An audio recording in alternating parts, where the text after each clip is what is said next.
Bem, acho que agora estamos gravando, todos de volta. A Selminha entrou e Entrou? entrou.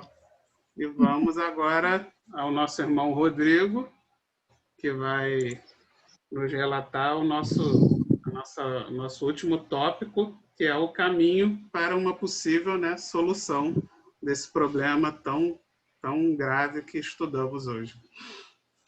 Com você, Muito Rodrigo. bem. Boa noite a todos. Todos conseguem me ouvir? Aham. Sim. Sim, muito bem. Certo?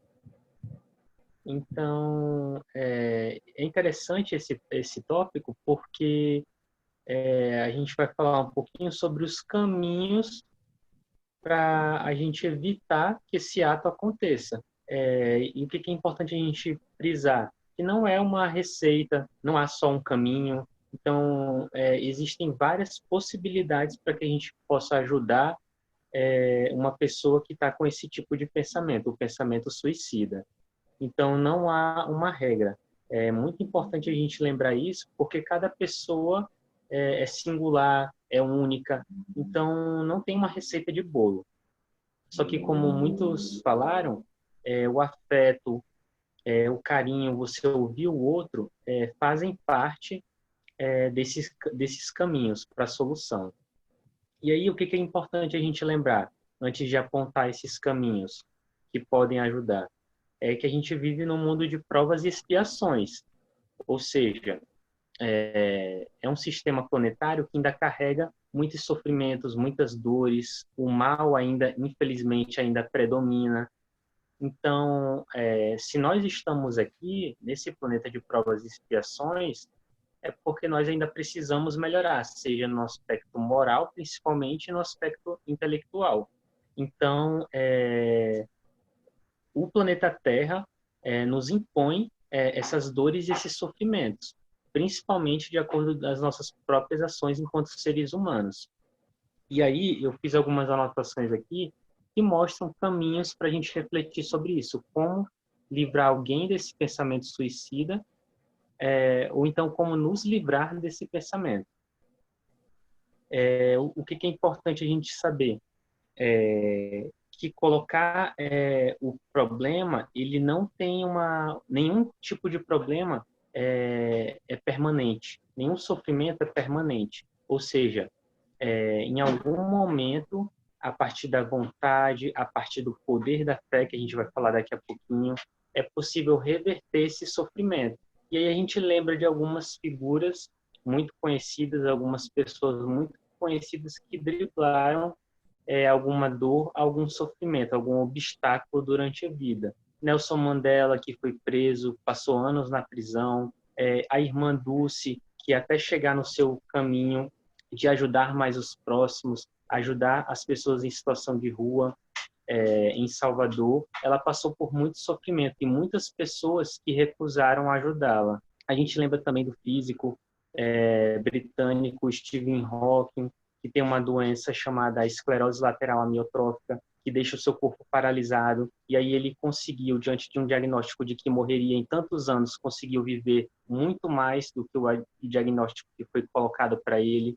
Então, são exemplos que eu queria lembrar que é possível, mesmo diante de uma dor, de um sofrimento, você trilhar no caminho do bem, você vencer e utilizar da sua fé e da sua caminhada para inspirar pessoas e para ajudar pessoas.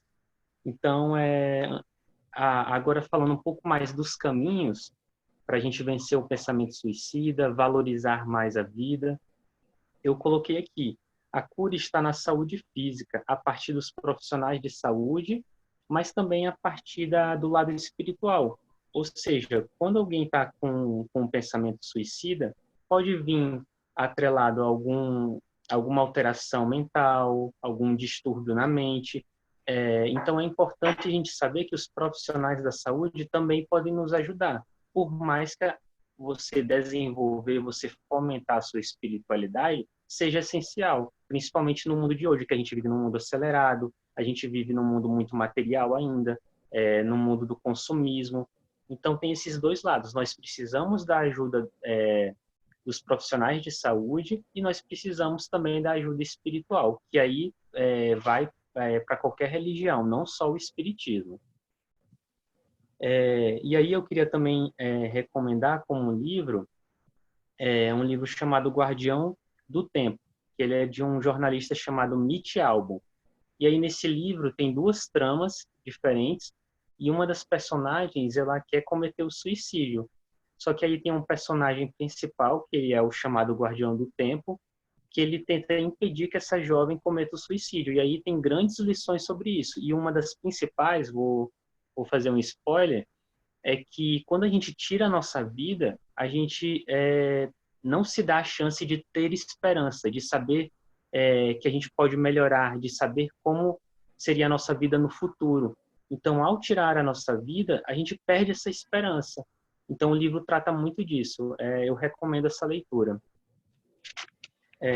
Então, um dos caminhos possíveis é isso. A gente lembrar dos profissionais da saúde no plano material e também lembrar da nossa espiritualidade. Um outro ponto importante é sobre o poder da fé. E aí a gente lembra do Evangelho segundo o Espiritismo, no capítulo A Fé Transporta Montanhas.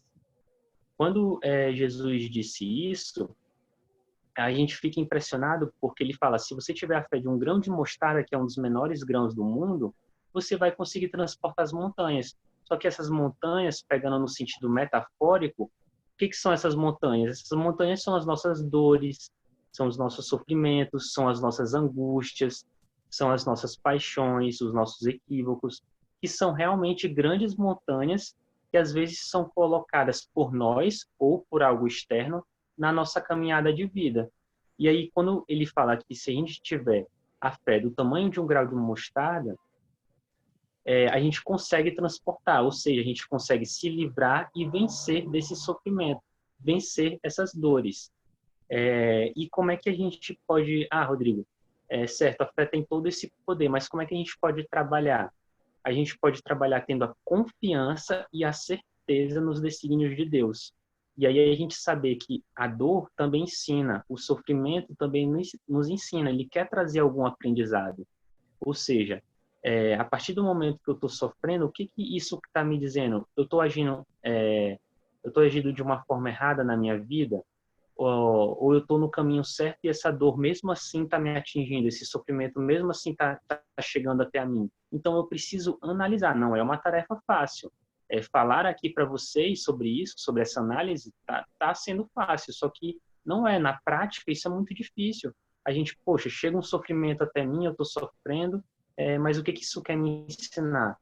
Essa reflexão, esse autoconhecimento é difícil, só que não é impossível, principalmente quando a gente tem o poder da fé.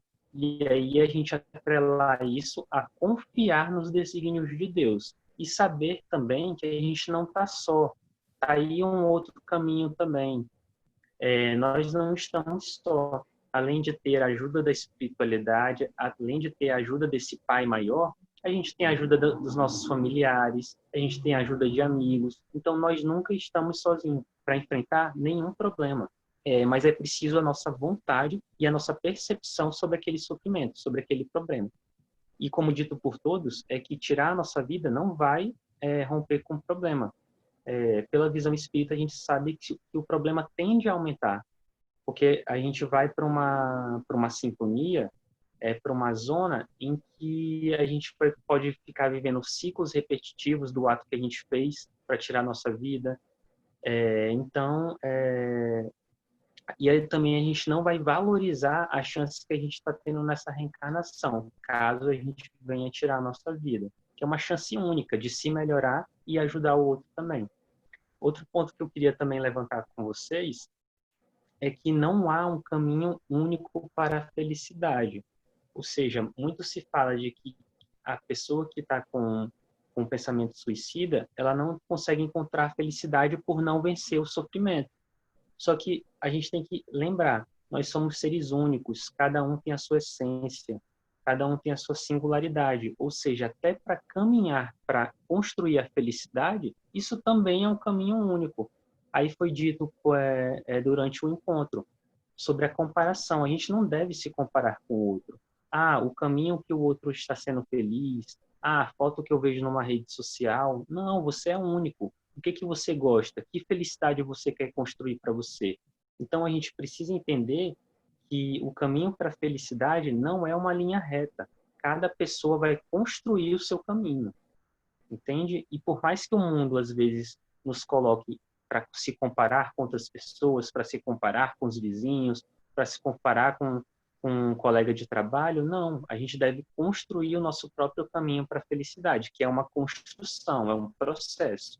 E aí, voltando um pouco ao começo, lembrar que a gente está num mundo ainda que a felicidade plena, a felicidade completa não é possível. A gente vive flashes de felicidade, mas é possível vivê-los. E aí, outro caminho também que eu anotei aqui, lembrar que a gente não vive uma vida só de problemas, só de sofrimentos. Acontecem coisas boas também com a gente. Então, a gente precisa ter a gratidão e a lembrança permanente do que de bom está acontecendo no nosso dia a dia. Coisas boas no trabalho, coisas boas no estudo, coisas boas na família. Por mais que esses ambientes também envolvam problemas e envolvam sofrimento.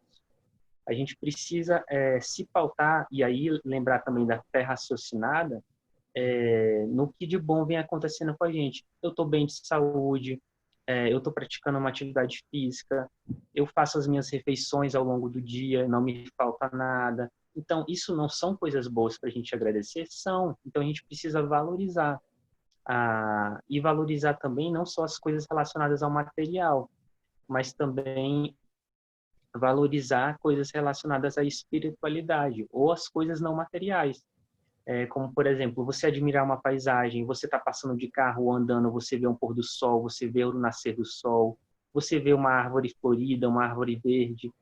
Então, todas essas coisas você também está valorizando a obra divina, a obra de Deus.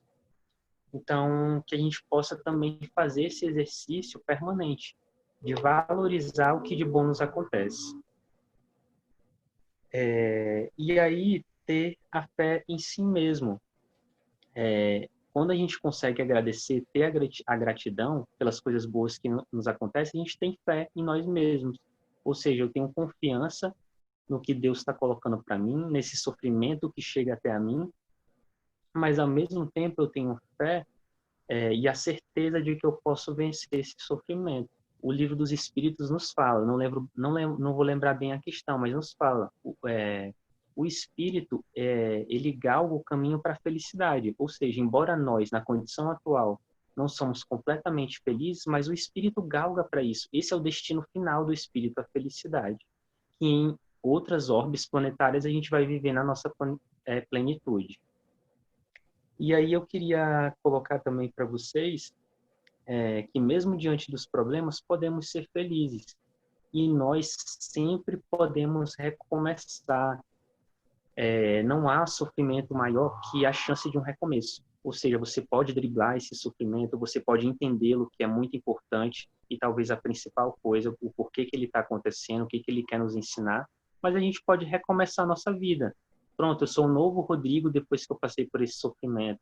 Eu sou um novo Rodrigo depois que eu passei por esse grande problema. E aí recomeçar a sua caminhada através de uma nova bagagem, de uma nova experiência de vida. Eu gosto muito de uma frase do Chico, que ele fala, embora a gente não possa voltar atrás e fazer um novo começo, qualquer um pode começar agora e fazer um novo fim. E essa frase é uma reflexão muito positiva, porque a gente não pode ficar preso a culpas, a gente não pode ficar preso aos erros, aos problemas que a gente fez.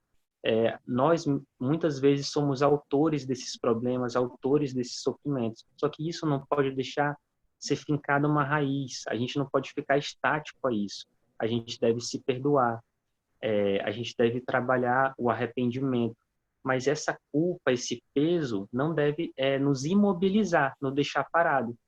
Eu gosto muito de um significado de perdão que fala que perdoar é soltar.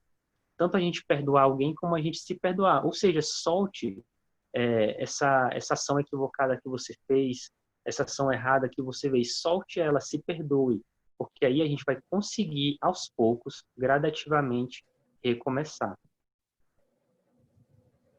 Então, esses foram alguns caminhos que eu fiz aqui, algumas anotações que podem levar, não é uma receita, lembrando, mas são algumas possibilidades, de acordo com a vida, de acordo com a singularidade de cada um. E aí eu queria também pontuar como referência que todas essas anotações que eu fiz, essas reflexões, veio a partir de um encontro que é chamado Conversando com a Maíse, que é uma palestrante que eu gosto muito, a Maíse Braga, que é do Distrito Federal. E aí eu fui assistindo vários encontros com ela, desse programa que ela tem, e pude levantar esses caminhos a partir das reflexões que ela traz com os convidados.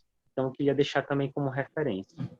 E é isso, eu acredito que o encontro, o nosso debate foi bem positivo, levantando esses diferentes pontos, essas diferentes opiniões. Não é um tema fácil da gente se trabalhar, da gente debater, lembrando um pouco até das estatísticas que o Vitor trouxe. É um tema complexo, só que a gente está fazendo esse trabalho de formiguinha. A gente precisa conversar sobre para poder ajudar alguém que talvez próximo a gente esteja passando por isso, seja em pensamento ou seja num ato, numa tentativa. Então, é um trabalho de formiguinha, mas que vale a pena ter essas reflexões, vale a pena a gente ouvir esses dados, essas estatísticas, por mais duras e rígidas que sejam, mas a gente precisa estar dentro da realidade para, sim, poder ajudar. Que a gente só consegue ajudar se a gente entender a realidade. Isso aí, Rodrigo. Fechou com chave de ouro. Muito bom. E realmente, já pensou se a gente, né? Eu vou botar no YouTube, a gente compartilhar com os nossos parentes e amigos. Quem sabe a gente não vai estar salvando a vida de alguém bem próximo a gente, que a gente talvez nem saiba que está pensando em se suicidar, não é mesmo? E convido. Alguém quer comentar mais alguma coisa antes de terminar sobre a Eu fala queria do Rodrigo? comentar, gostei de todos que falaram, achei que deram contribuições assim muito importantes para todos nós e é um tema, é um tema difícil, mas que a gente tem que estar muito atenta, porque ele está nos cercando sempre e muitas vezes a gente não percebe e é preciso ter olhos de ver e ouvidos de ouvir. Né? Há muita atenção, sobretudo a baixa autoestima. O suicida começa pela baixa autoestima. Ele acaba com a vida porque ele quer acabar com ele. Ele não serve para mais nada. E não é bem por aí, né?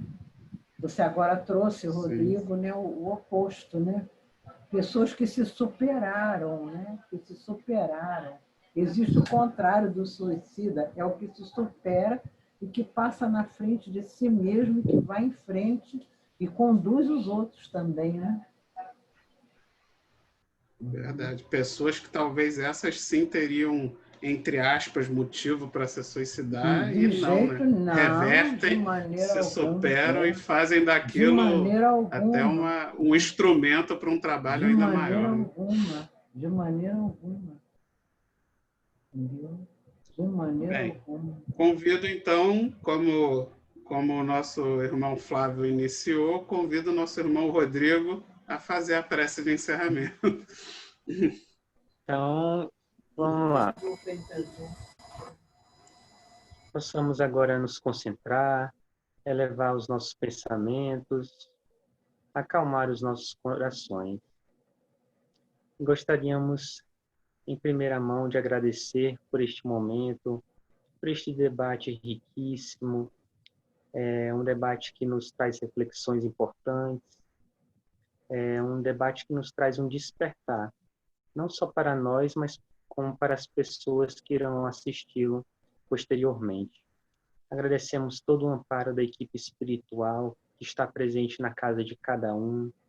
Agradecemos o amparo também da equipe espiritual do SEACE, que certamente está nos orientando e nos inspirando.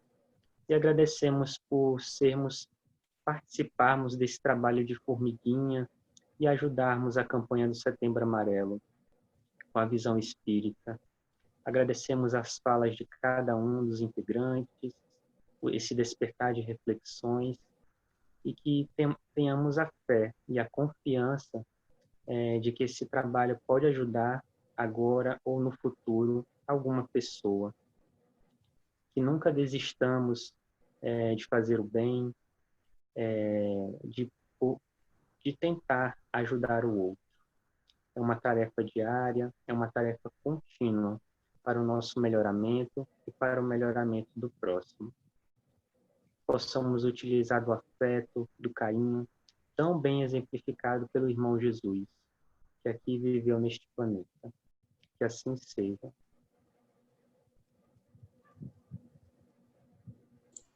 Graças a Deus, meus irmãos. Boa noite a todos. E foi maravilhoso, né? Foi longo, mas muito bom, né? Que a gente possa planejar novos estudos assim. Claro. Muito bom. Muito Gostei obrigado também. a vocês. Foi Uma maravilhoso. excelente semana para todos Muito vocês. obrigada Fiquem com por- Deus. Fiquem com também. Jesus. Muito Boa obrigada semana. também a vocês por terem me ouvido e as minhas confissões. Nós agradecemos. Um abraço para todos e até segunda-feira, se Deus quiser.